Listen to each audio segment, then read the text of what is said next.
Hello, good evening to you. My name is Alfred Okanse, and this is News 360 and it's live my news hub here at Adesawe in Kanda. And I'm Natalie Force. Let's get into the headlines for this evening. News 360 headlines is brought to you by...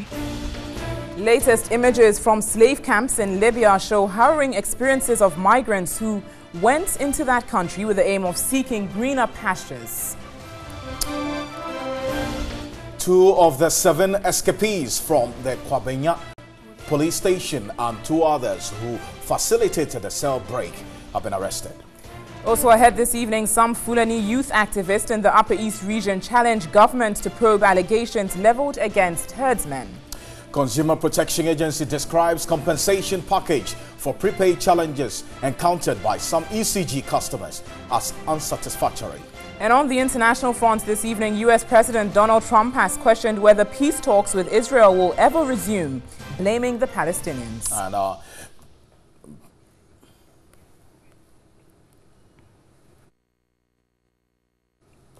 bring you details of this and more here on News 360. Feel free to join us with your thoughts, your views, your comments and opinions as we go on in the bulletin in the next 60 minutes. Stay with us. Now, 2 of the 7 suspects who escaped from police custody at Kwabenya Sunday dawn have been rearrested. 2 persons who facilitated the cell break have also been arrested. Inspector General Police David Asante-Apietu at the media briefing also announced a 15,000 CD reward for anyone who assists the police in arresting the remaining fugitives.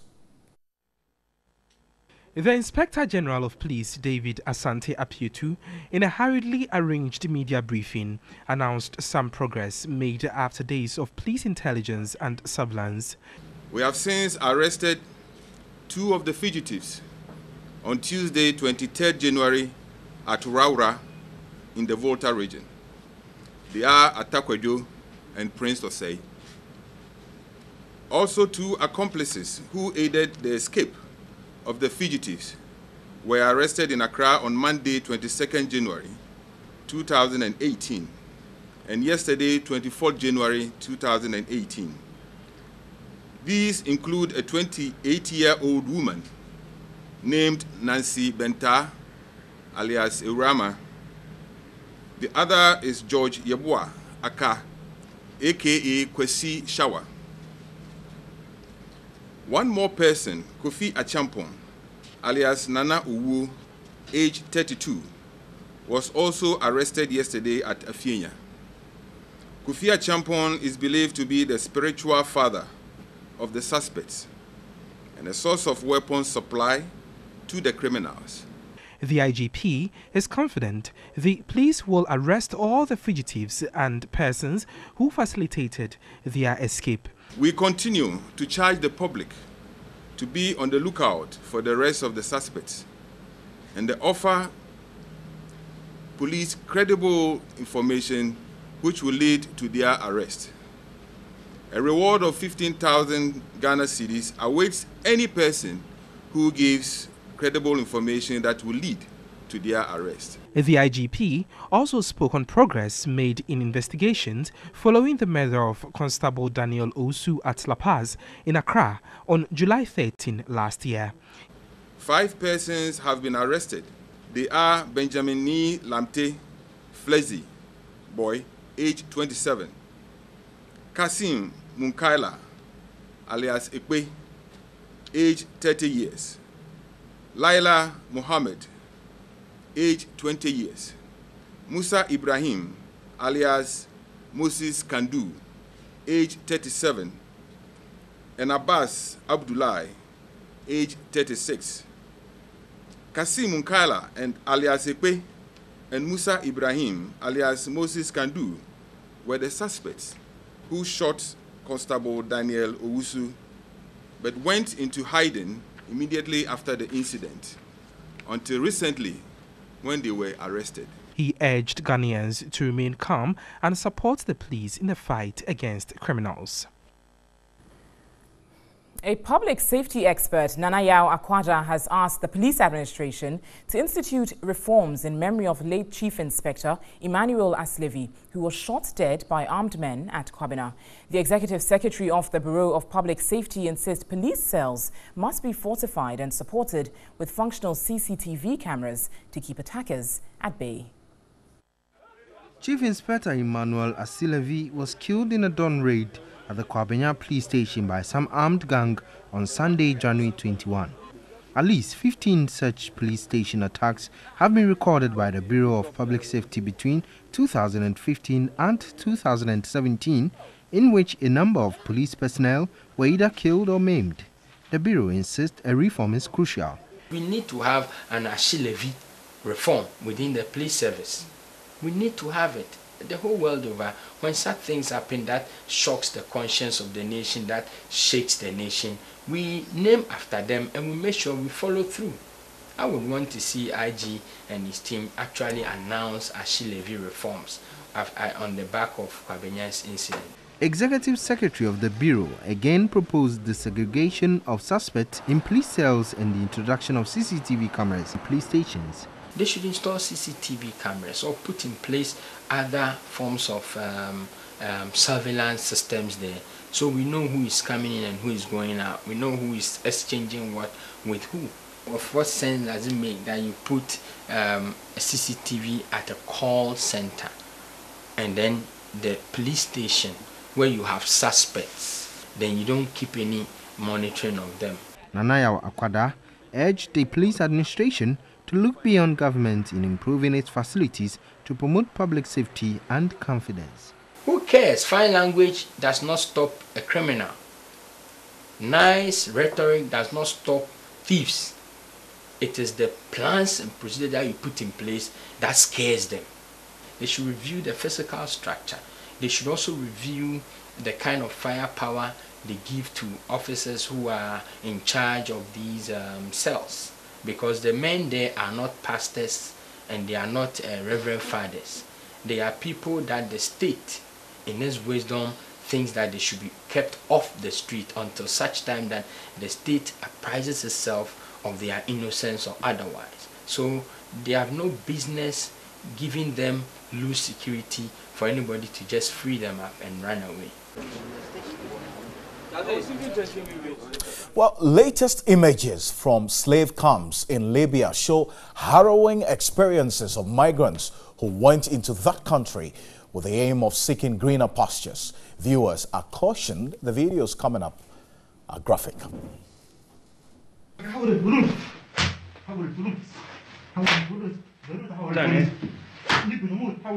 The disturbing videos reveal the ordeal of migrants kidnapped and tortured for ransom in Libya.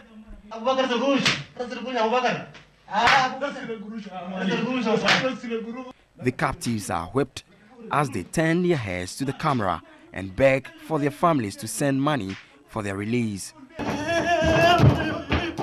In a separate video, slave masters are seen sprinkling melting rubber on the back of a captive who cries for help.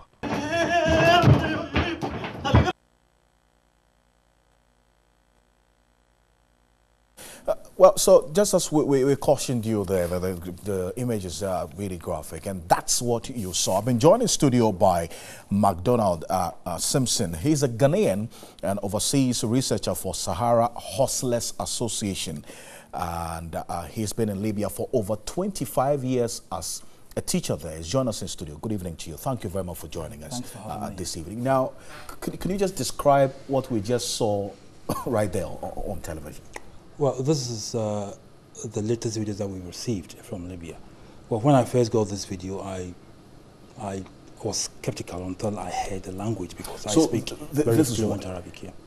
African migrants? Yeah, these are African migrants. They were from Sudan, and according to what I heard, there was one Ghanaian among them. One Ghanaian among yes, but we in the video we just saw. We haven't verified that. What liquid were they pouring on them? They were melting plastic tubes. You know, the melted plastic tubes. Yeah, so it comes in flame on the body. Yeah. And this was as a result of what? What did they do to merit that kind of torture? They are trying to extort money from them. So Well, basically they will tell them where the money is. Even if they have money, they have to call home, and their families will remit monies to the perpetrators. No, so those who were torturing them were what? They were smugglers? No, they are militias, or they are armed gangs or armed criminals. They prey on black migrants because they are vulnerable. So literally, they will tell them to bring money, beat them up, and wherever the money is, you have to bring it. Otherwise, they can kill you. But I mean, for how long has this been going on, as we speak? Well, after the CNN expose of slavery, you know, the Libyans that was in last year, November. Yes, the Libyans were trying to, clean up their images, you know. So this is recent. This was just about 5 days ago. 5 days ago? Yeah, this 5 days ago. So it is very sad, very disturbing. But luckily, according to reports that we heard, the perpetrators have been arrested.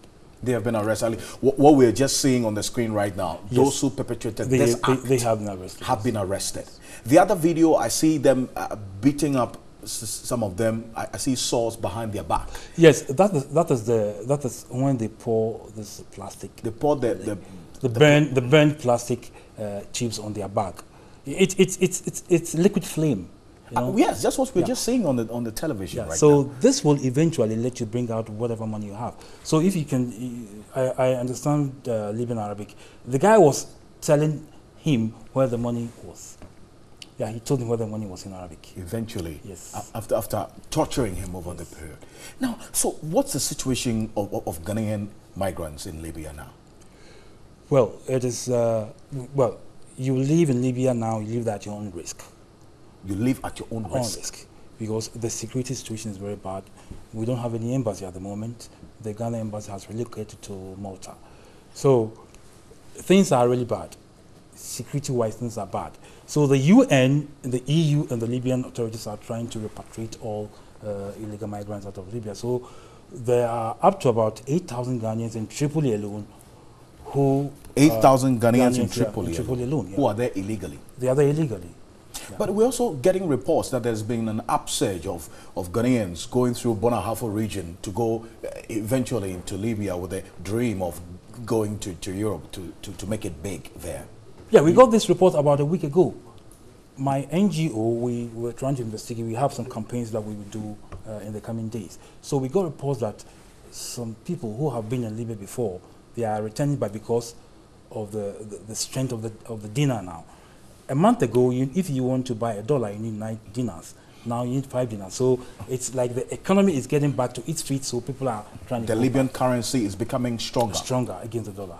No, but see, what's the real motivation? Because just as we're seeing these videos, people being tortured, we continue hearing cases, just as you've confirmed, there's an upsurge of people, Ghanaians going back to Libya, despite this torture that we show every now and then. This is not the first time we are seeing these kind of videos. What's the real motivation to want to risk your life and go through this kind of situation? Well, when we ask them, they say that we have no jobs, think life is hard, we want to leave. But what I'm trying to say is, when they try to go back to Libya through the desert, this is what they are going to face. Because when they go through Sabah, Sabah is a lawless town. And this is where we have all these armed illegal militias who will hurt them. So it's very disturbing when I hear that people are going back to Libya.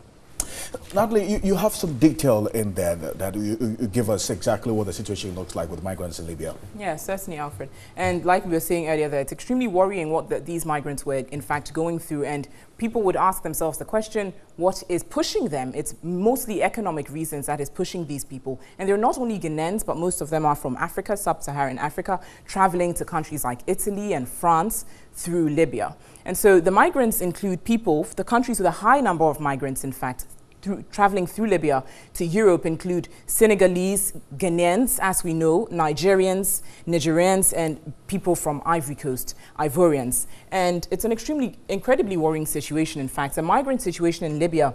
This is sources from the International Organization for Migration, which says that 150,000 people have died in the last 3 years. These are migrants we are talking about, most of them Africans. 3,000 refugees have died in 4 years. So there's a difference specifically between the refugees and migrants, but 3,000 of this 150,000 number of people have in fact died in a spate of 4 years by crossing and passing through Libya. 13,000 people have been repatriated since 2015, and this is still sources from the International Organization for Migration. So it's clearly an extremely worrying situation. What continues to push them is not known, but most understand that it's an economic problem, and there are many things that are being put in place to solve it, but it's certainly a difficult road ahead.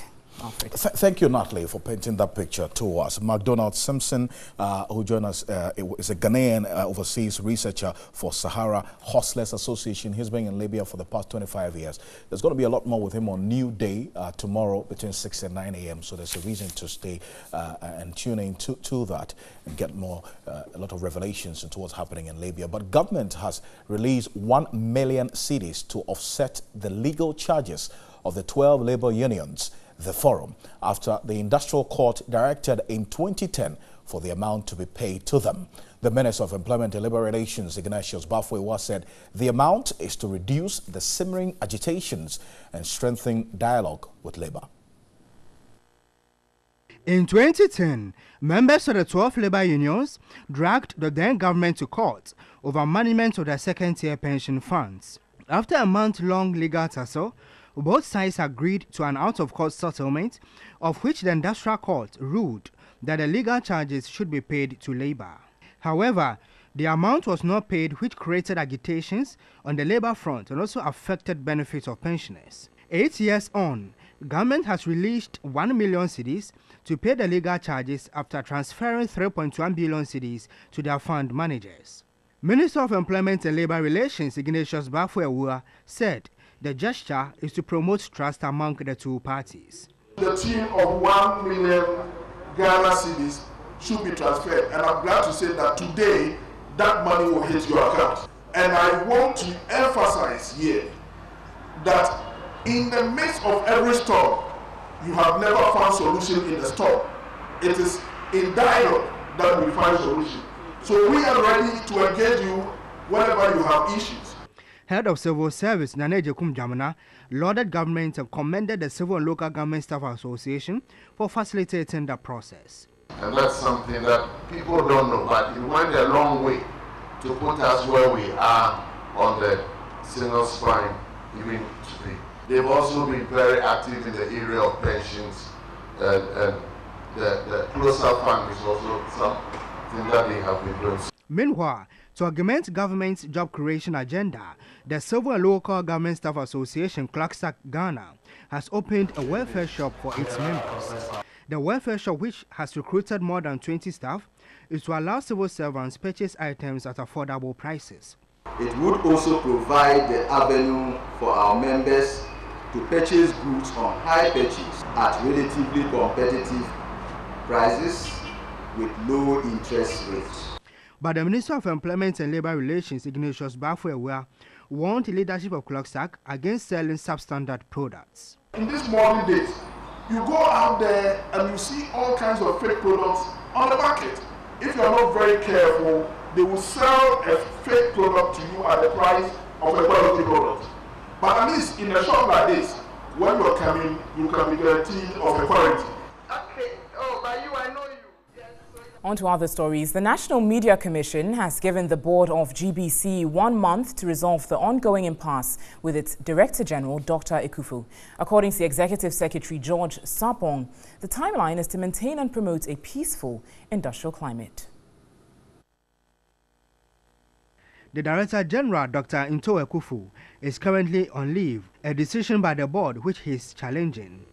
The National Media Commission, NMC, which constituted the board, has come under verbal attack for remaining silent on the issue. After almost 3 weeks, the Commission has given the board 1 month to resolve the issues. According to the Commission, it would step in it if the board is unable to resolve the issues within 1 month. We believe that GBC should be able to resolve them. However, if they are unable to resolve them and it becomes necessary that the Commission takes that up, the Commission is willing and ready to do that. In the meantime, it's the view of the Commission that internal procedures and processes need to be respected. Already, the Media Foundation for West Africa and the Ghana Journalists Association have challenged the mandate of the board to ask the DG to proceed on leave. But the Executive Secretary, Judge Sapon, says the Commission does not regulate leave days for heads of state-owned media. None of the chief executives come to the Commission to manage questions about their leave. It's always the board that is responsible for that. So now that that is out of the way, the belief of the Commission is that the board of GBC will work with their management to ensure that whatever has to be done is done. Now, TV3 has gathered that the headmaster or the head teacher of Bremen Eduman DA Basic School in the Sukumando Brakwa district of the Central Region, Robert Sepe, who was involved in a sex video with a senior high school student, has not been sacked. Now, the head teacher, however, has turned himself into the police for investigations to begin. Meanwhile, the Ghana Education Service Regional Director has given the two disciplinary committees set up to investigate the matter February 8 to submit their report.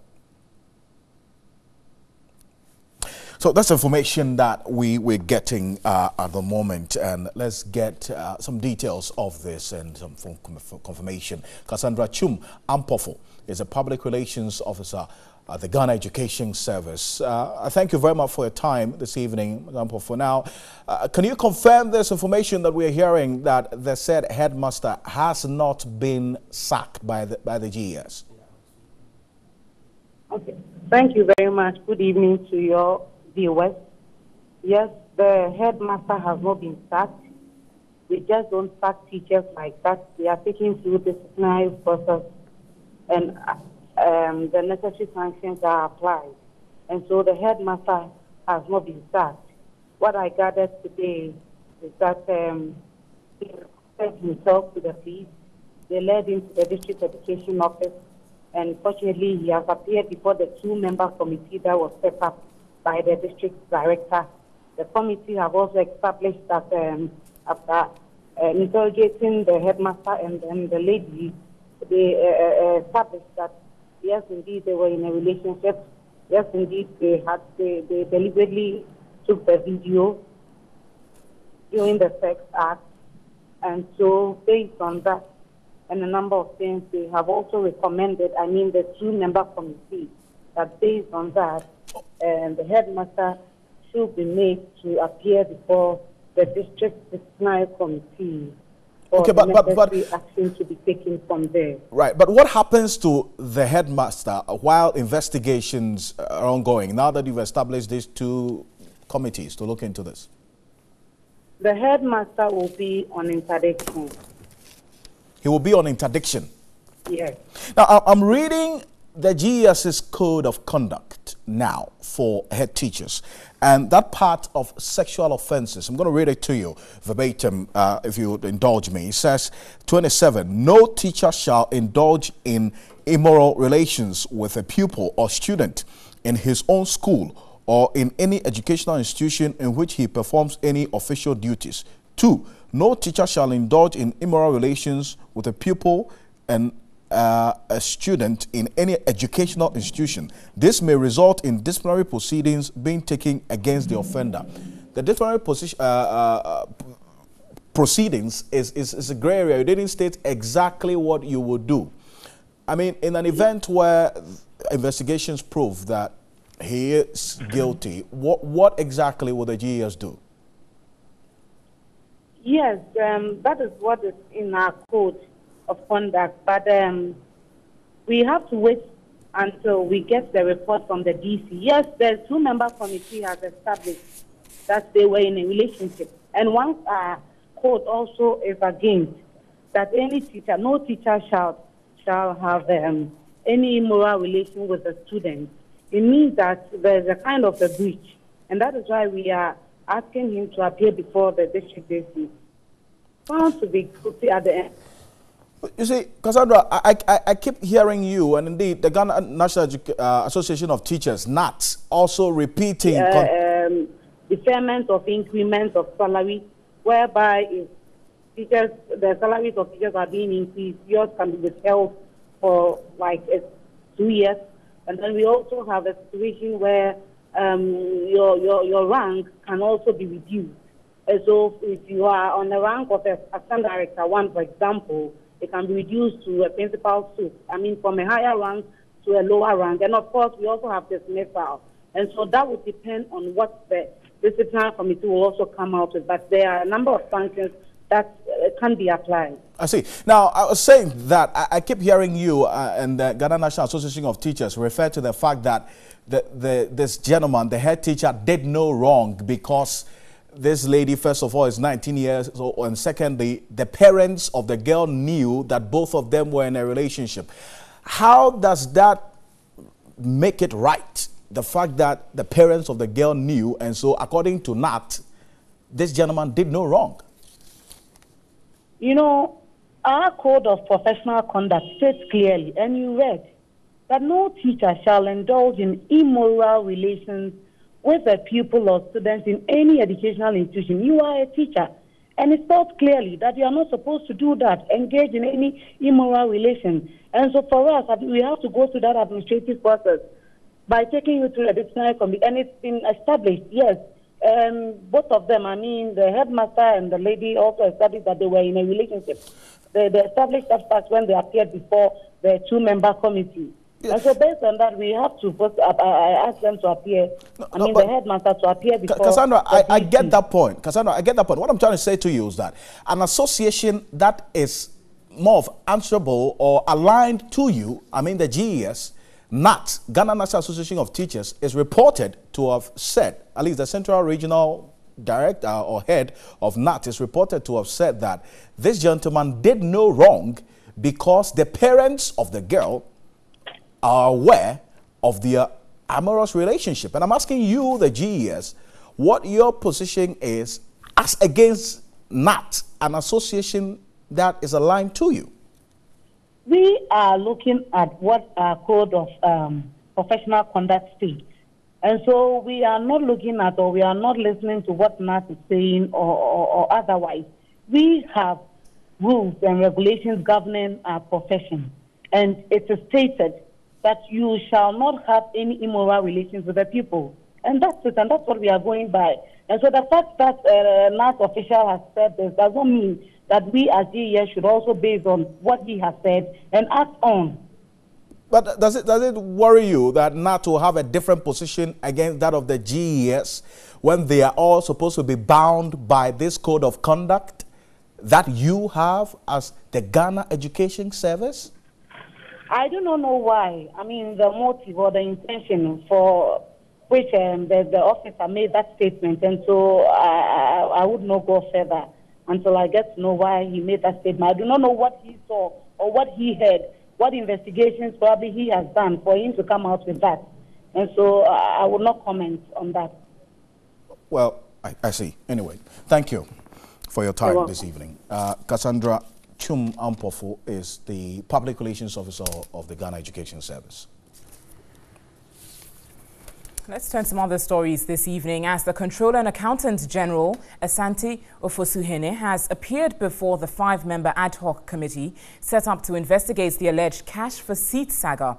According to the committee, the Controller and Accountant General is to help with information on circumstances that led to the creation of an account for the Ministry of Trade and Industry, which was used to collect monies for the Ghana Expatriates Business Awards.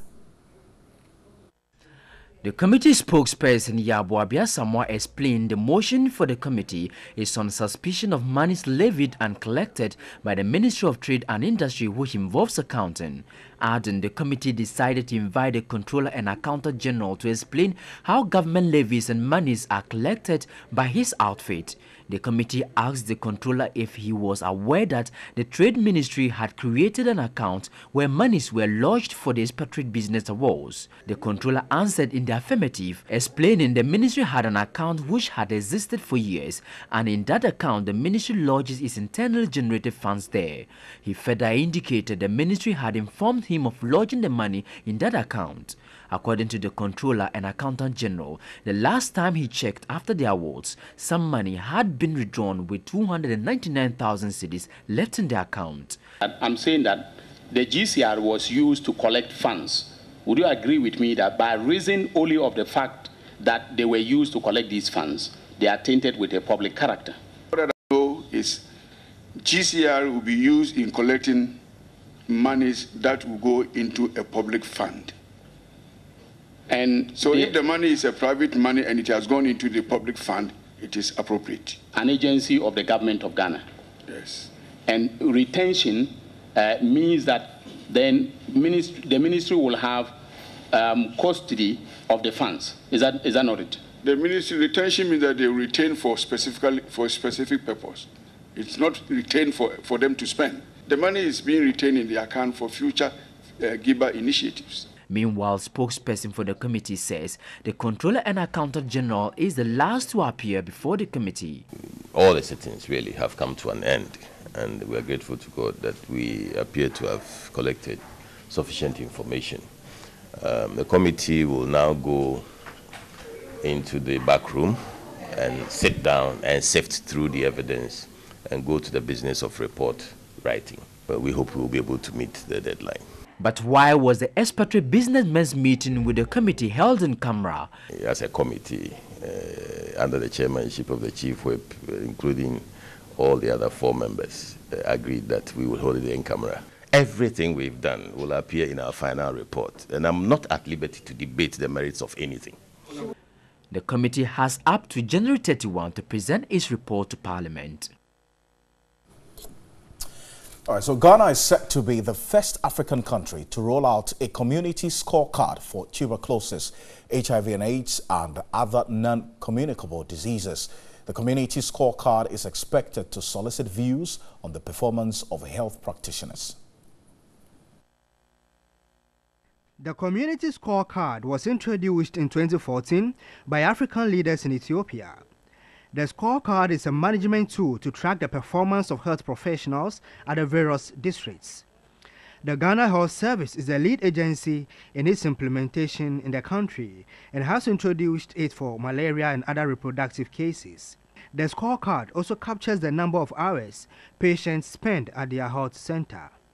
To augment healthcare delivery at the districts, the Ghana Health Service to roll out another community scorecard for non-communicable diseases. Director General of the Ghana Health Service, Dr. Nsiansare, said it would assist government to inject adequate funds in healthcare delivery. If you look at the mortality trends, the first 3 or so are all non-communicable. Heart problems, kidney problems, road traffic accidents, cancers. These are what are killing Ghanaians.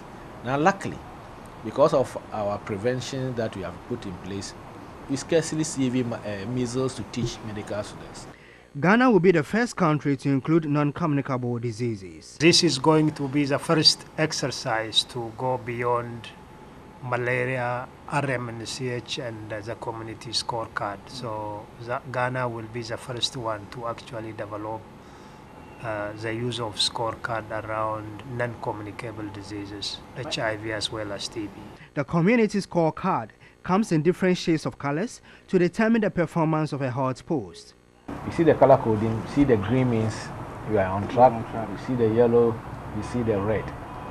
So if you look at this, in the morning you can use about 15 minutes to go through, and if you want to go into the districts, the sub-districts, they are all there. So this is for reproductive health. If you want to also look what is happening at malaria, you also go there and look at it. But some health experts have recommended adequate medical equipment at the district level, which the Director General has assured to provide, but cautioned against poor attitude to work. They put you as a manager, and every time you are in red, and you are learning from others, others are giving you support. The support supervision team has been coming to you, and still you are doing the same thing. It means you are not following what is supposed to be done. And it can bring you back for coaching and maybe send you somewhere else. We're live here on News 360 from the News Hub at Adessa Wakanda. We've got some business news for you coming up shortly. Stay with us.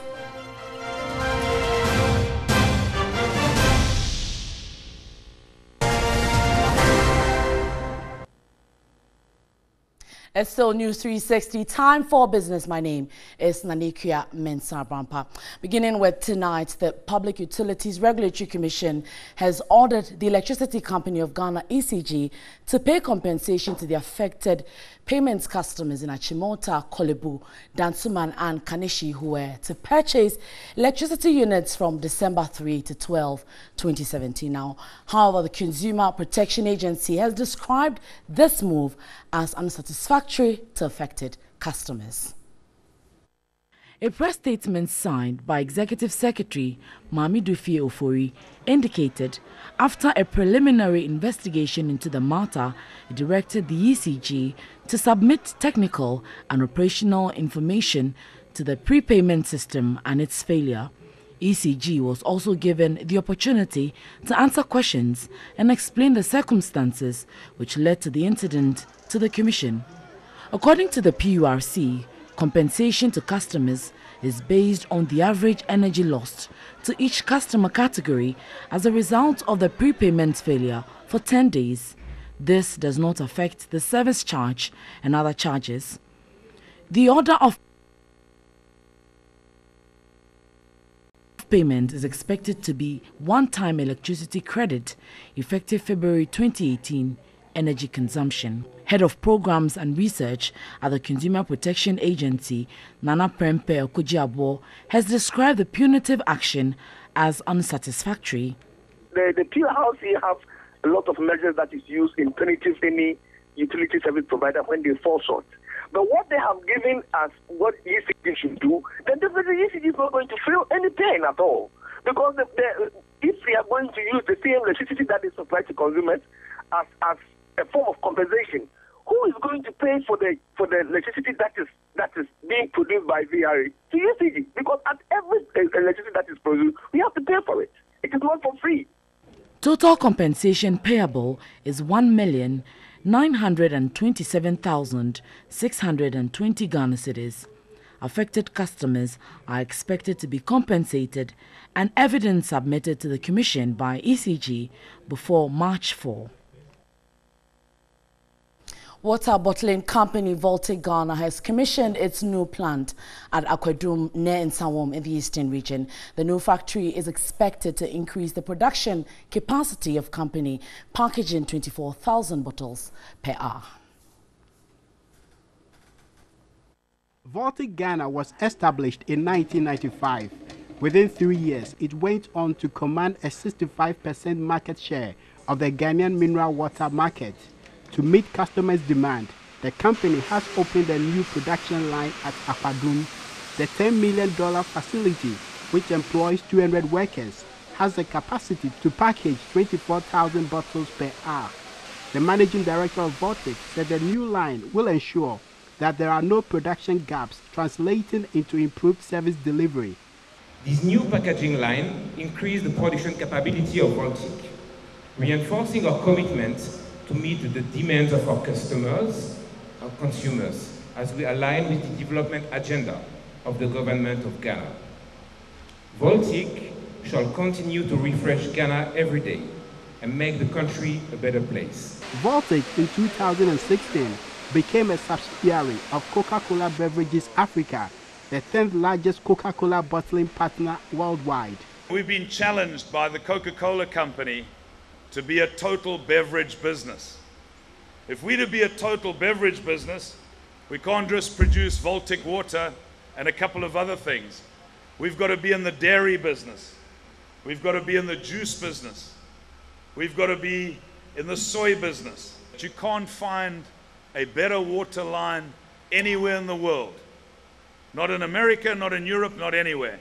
This is the best high-speed water line that you can find. Deputy Minister of Trade and Industry, Carlos Ahinkra, said government is working to reduce the cost of doing business in Ghana. I believe there are a lot of local resource potential that can be tapped from this district by Voltic and CBA. Indeed, the one district, one factory policy of government is targeted to equip and empower communities to utilize their local resources in manufacturing products that are in high demand both locally and internationally. I therefore look forward to receiving a proposal from Volta Ghana Limited And I can assure you that our technical team will give you all the support that the project deserves. Volta Ghana Limited has 2 registered water brands, Baltic Natural Mineral Water and Cool Pack Sachet Water. Global Media Alliance has launched its 2017 Beverage Awards to be held here in Accra. Now, 2 new categories have been added to the awards. The Ghana Beverage Awards was launched in 2016 to celebrate excellence in the beverage industry while creating a platform for stakeholders. Social Responsibility Beverage Company of the Year and New Beverage of the Year categories have been introduced in this year's awards. CEO of Global Media Alliance, Ernest Boateng, underscored the need for the beverage industry to thrive to attain excellence. Officials of Global Media Communication and Event Organizers assured patrons this year's awards would be exceptional. The difference between this year and last year was that last year was on a lower scale, but this is going to be an increased scale, and we are adding 2 more categories for the year. These 2 new awards are to recognize, first of all, innovation in the industry. That's for the new beverage of the year. And then the social responsibility to encourage beverage companies to be able to give back to society that they're operating in. Chief Executive Officer of the Ghana Tourism Authority, Kwesi Agyeman, pledged organizational support in promoting Ghana's products on the international market. It's part of the larger also vision of the tourism sector operators to ensure that Ghana becomes a very central MICE destination, meetings, incentives, conferences and exhibitions. We believe that some of these events help the industry of eventing as a whole, and more importantly, ways to attract people to come and visit. Casapreco Company Limited won the ultimate in the maiden edition, picking up the Manufacturer and Product of the Year awards. It also won the Bitters of the Year. Now let's look at the producer price inflation for the month of December 2017, which stood at 8.9% as against 7.1% in November same year, representing a 1.8 percentage point increase in producer price inflation. And the rise was as a result of increases in petroleum prices in November 2017. This means the country's producer price inflation in 2017 was 8.9%. The mining and quarrying subsector recorded the highest year-on-year producer inflation of 19.1%. The manufacturing subsector, which is 2/3 of total industry, recorded producer price inflation of 8.8%. The utilities subsector recorded the lowest year-on-year producer inflation rate of 0.4%. Acting government statistician Anthony Amuzu gives the trend in petroleum prices. In February 2017, the rate increased to 0.4% and subsequently to 5.3% in March 2017, and subsequently increased to reach a rate of 36.9% in October 2017. In November 2017, the rate declined slightly, but then increased again to 36.4% in December 2017. The increase in PPI positively impacts returns of producers and government tax revenue. For investors, producer price inflation is an indicator to predict consumer price inflation and extremely useful in analyzing potential sales and earnings. In December 2016, the producer price inflation rate for all industry was 4.8%. The rate increased in October 2017 to 8.2%, but declined to 7.1% in November 2017. In December 2017, the rate increased 8.9%. Most increases retailers incur in the form of payments to producers may be passed on to consumers, which will impact consumers' price inflation. The Producer Price Index (PPI) measures the average change over time in the prices received by domestic producers for the production of their goods and services.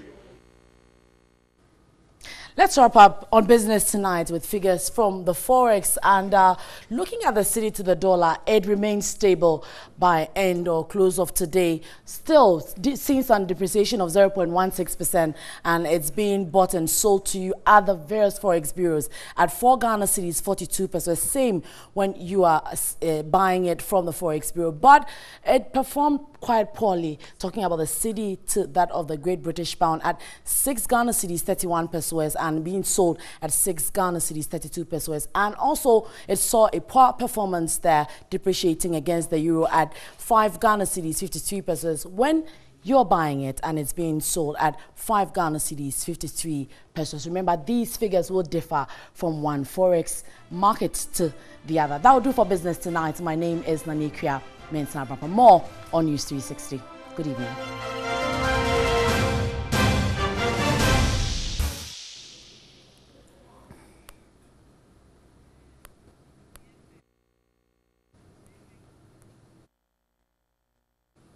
Welcome back to News 360. In entertainment news this evening, after a long wait, organizers of the Maiden 3 Music Awards, an initiative to celebrate the achievements in music and reward personalities, are set to unveil the list of nominees on January 26. Managing Director of 3 Music, Sadiq Abubakar Edu, has been sharing with Owusu Orai new categories to watch out for in the Maiden Awards. This year it's been very silent. So I'll also take him out as well. But Shumakashi is the same league as Fancy Ghana. That's what I said. Yeah. Showbiz pundits have spent weeks to prune entries received.